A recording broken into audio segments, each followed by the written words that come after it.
Hey y'all, how's it going? I'm trading the ES futures on a 2000 tick chart with a 21 EMA. So I've got the overnight high up here and the overnight low down here. These are our key levels for the day. So I started trading at 8 Central Time, which is this area right here. Now, starting off, we have this sharp downtrend. We get a break, and when a downtrend gets a break, you can expect prices to attempt a new low. But even with this push lower right there, and then this one, some may view this as two attempts at a new low and then a failure, and then also on the flip side, a failed second entry. But this is just too sharp of a move up. I really don't look at this and see two attempts at a new low. I just see one attempt at a new low because with these two legs higher here, they're clearly just one leg before finally getting more of a break right here. So I just see downtrend, break, first attempt at a new low, and so you don't want to enter on the first attempt at a new low expecting it to fail, especially when, with this failed second entry here, you already have two legs up, and then as soon as that measured move was met, you rushed back below the EMA and had another bar closing below. This is not an ideal reversal pattern. You would not want to see the legs already met, two legs already up, met at a measured move. So that's just that's not ideal for a reversal pattern. But we push on higher here. We form this uptrend right here, and then we break, and it really gets choppy from here. Let me redraw this range right here. We were kind of going sideways, and then it was like sideways, pushing down, kind of extended this channel a little bit. But we were going into this channel here, very choppy, nothing clear. We just continue on down. Here it gets sideways again, a first entry right there. Some may say, oh, that's a second entry because you have a tick lower right there. But really, I just view this as sideways and then one push out. I don't see that as some kind of second entry short right there or anything. But also, when you come off one side of a downtrend or one side of a trend, and this also applies to ranges, you want to see two attempts to reach the other side. And I really don't see two attempts right there just because we have a tick lower. I just see sideways and one push out. So anyway, we push on lower here. Clearly, we're getting these couple legs down here, and then we're finding resistance at the overnight low, which is a good place to look for a long. I would want to see a nice push above and a failed second entry, which a better version of basically this, so a push up I'd like to see, and then two attempts down, and then you can look to get in on the second leg up. But we end up just pushing on lower here. And I didn't want to enter short right here because we just had a very strong bounce off the overnight low. And these overnight levels, these are key levels, and so just like you can expect two-legged moves, basically all over the chart because we're used to second entries. When you come off a key level, you can really expect two legs. So when we have, let me draw this out here. So when we have something like this, a second leg being almost nothing compared to the first leg off of a major key level, you would want to see another attempt at reaching this measured move. That way you'd have like uptrend, break, first attempt higher, second attempt higher, failure. This is just, you don't want to use this as your second leg up right after coming off the overnight low. This is too weak of a leg. It's not a good second entry. So anyway, we do end up pushing on down here. It does end up plummeting on down.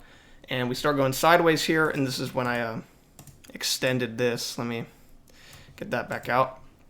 So, the channel's still fitting pretty good. Pushed on lower here, chopping around. We have this attempt to fade, but this is only one attempt, so there's, of course, nothing to go short there. Also, the bar is obviously way too big. But even if you did get a close up over here, I still wouldn't want to take this because you just have one leg up. And once again, I see that tick lower right there, but to me that doesn't matter. I just see one leg up right there. So anyway, we push on lower here.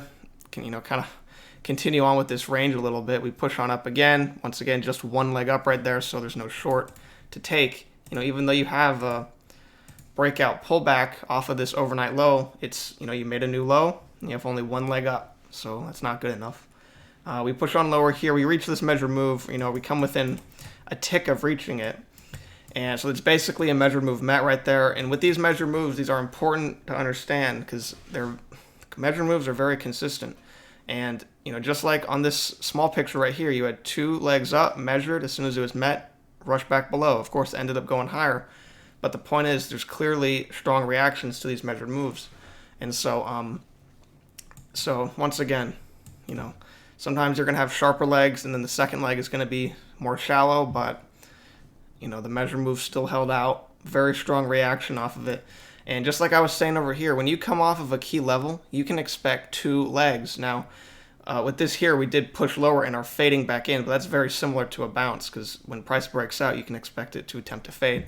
And so we're off of this measured move level right here, a key level, fading the overnight low, which is also a key level. So we have a couple things going here for us, which is likely why it's so bullish right here, having such a hard spike up. Now, when we get a break, we can expect a second attempt higher, because the market moves with pairs of twos, but we still need a good setup to get in on it. And here we get a failed second entry. We have first entry short, second entry short, failure. And so just so no one gets confused, I see that when we push up here, there's a push lower and a push back higher. It's about the big picture structures. Clearly, even though you have this little push lower here and a push back up, it's clearly just one leg before you get a significant break right here. So you can't count every single tick that goes by if you want to take bigger picture trades. But anyway, so we get that failed second entry. I didn't want to enter here at first because, we had a trend line working down. It reacted off that EMA. I just wasn't confident. I wanted to see a stronger reaction, and so we got that here inside the measured move. The target's within the measured move there. And also with this range, it wasn't there at the time. I only drew that after, after it started holding more. And it got more consistent, but this range wasn't there just on that one swing, so I wasn't pushing it through that. But anyway, after those 2 legs up, measured move is nearly met. We have a very strong push back down. I see that there's 2 legs down there, but I wouldn't take a long off this because it's that separation between the legs is so minimal. It's really just 1 leg down, and you'll see it's like downtrend, break, first attempt lower, second attempt lower, before having a attempted reversal right there. Pretty good push higher. So it just goes to show, you got to learn these trends, measured moves, trends playing out, 2 attempts at playing out, all these concepts. But where was I? I kind of lost where I was. So yeah, as we, had these couple attempts down here, it would be good to look for a long, but, there was wider trend lines in play. We already had 2 attempts to fade, and it's already had its 2 attempts to fade, and it can't even barely get to halfway into the range.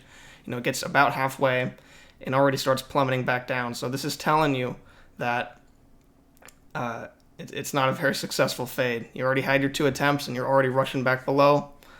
You're getting these lower highs, kind of forming this, this downward slope. So I would want to see a reversal pattern. We do have a pretty good push higher here, but and it could have set up something good, but unfortunately it just plummets on down. Well, unfortunately, if you're for anyone looking for a long in this area here, we just don't get anything. So we push on lower here, and then after we push out, we start pushing back up. Unfortunately, there's really no way to get in on this move up here because there's just no clear entries. It's just spiking up. There's no real corrections. And then right here, when you get this push lower here, you're entering right into that overnight low. And even though it's been chopping through it, it's still a key level. You don't want to enter right into it, especially on just a first entry, and it's already after an extended move. So I still wouldn't want to enter long on that. But anyway, we do push on higher here. It gets very choppy here. There's really nothing to take. Just because you see a green bar doesn't mean buy. It's clearly within this sideways chop right here. So there's just nothing to take on here, but we push on up, finally get a break, and so here we get this, let me adjust these really quick because the measured moves were smaller at first. So let me delete that. So we get this 2-legged break basically from this uptrend. So it's like uptrend, we get a 2-legged break, except this 2-legged break is clearly, let me redraw this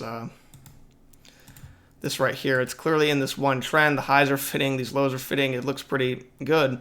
So I wouldn't want to enter long directly into that. So even though we have 2 legs down, reacting off of the overnight low, pushing back above it, I still wouldn't want to enter right into this trend line. So, unfortunately, just nothing for me right there. We kind of just push out a little bit, continue in this sideways action, this range.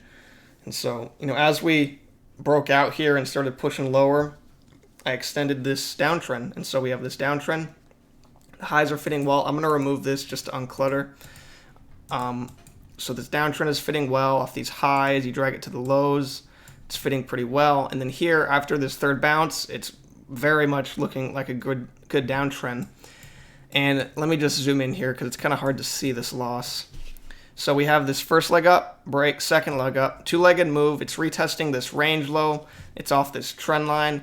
Now, the problem here is we do have a very small bearish bar compared to this pretty sharp spike up, and it didn't even make its own swing. So even though it closed out of STT means short-term trend line for those who don't know, it could still easily, like if I drop this up to a higher time frame, it could still look like it's in the short-term trend line. And this is something that if you don't look at higher time frame charts, it can be kind of hard to see sometimes. But sometimes whenever you don't have much separation, you get a sharp spike up and then a small bar. It'll technically close out, but it didn't even make its own swing. There's no separation between the spike up and then when it starts turning bearish. So it ended up ticking lower and pushing back up one more time. And so I would want to see more separation, but I kind of excused it because it's off 2 key entry points. And I mean, I shouldn't have excused it for that, but for some reason I allowed myself to enter it and, got burned for it. So anyway, I did not want to enter on this because I didn't want to enter into this trend line here. So I ended up just waiting. We pushed lower here, and I liked this because we had this green bar, and we ticked higher just a little bit and just plummeted on down, clearly like a trap, trapping those who went long there, because obviously there's going to be some who, many scalpers who will buy above this green bar and have their stops right below it. They got filled, stopped out very swift. It's kind of borderline closing on this trend line or not, but, let me draw this, where's my tool there? Let me draw out this measured move. So clearly, like I said, with these couple legs down here, it was clearly within one trend. It's clearly this one move down before getting a more significant break in a second leg down. And so we had this down measured move in play, using that for our momentum. Still off the key entry point, just had a trap, so I didn't mind cutting it close with this short-term trend line that also kind of overshot anyway. So, and of course with that first one, with that loss, it was within the trend line, so that's also part of what I was thinking. I'll just take a small little trade, but that ended up burning me there. So anyway, we push on lower here. As soon as this measure move was met, and just like I was saying, these measure moves are very important to learn. Even though we did push on through it, look at that reaction to it. It's not always going to just bounce right off of them, but sometimes they will. And so, it just goes to show these measured move levels are very important, and you'll oftentimes bounce right off of them, push into a reversal pattern. And so, it is good to understand them. Sometimes it might feel useless drawing them over and over because you really do just, open, 60 days of charts or something, or not all computers can really handle that. Just open many days of charts and just draw all the measured moves you see. And it might feel useless and repetitive, but you really do got to do it. That's what I did. And I'm telling you, if you don't really, really just spend a lot of time just drawing them, then it's going to be hard to see them in real time. So anyway, we push on lower here, drop around a little bit before pushing on down again. So now we are overshooting this downtrend. Overshoots lead to breaks. They lead to stronger breaks than usual. But, we attempt to push out here. We just get a first entry. Of course, there's no short here. It's just a continuation of an overshoot with a first entry, so there's really no way to get in on that safely. Push on lower, choppy, kind of makes this bottoming pattern a double bottom before pushing on higher there. Now, when you're in a downtrend, and of course the inverse applies here with an uptrend, but if you're in a downtrend, say, and you form a reversal pattern after an overshoot, if you have room to the other side, I do like taking those. But, you got to be careful with not pushing your targets too far. And, it is technically counter-trend trading to do that. So you got to be careful. But if you do understand how overshoots work, overshoots lead to strong breaks. If you push into a strong reversal pattern, it's perfectly fine to take those, so long as you have room.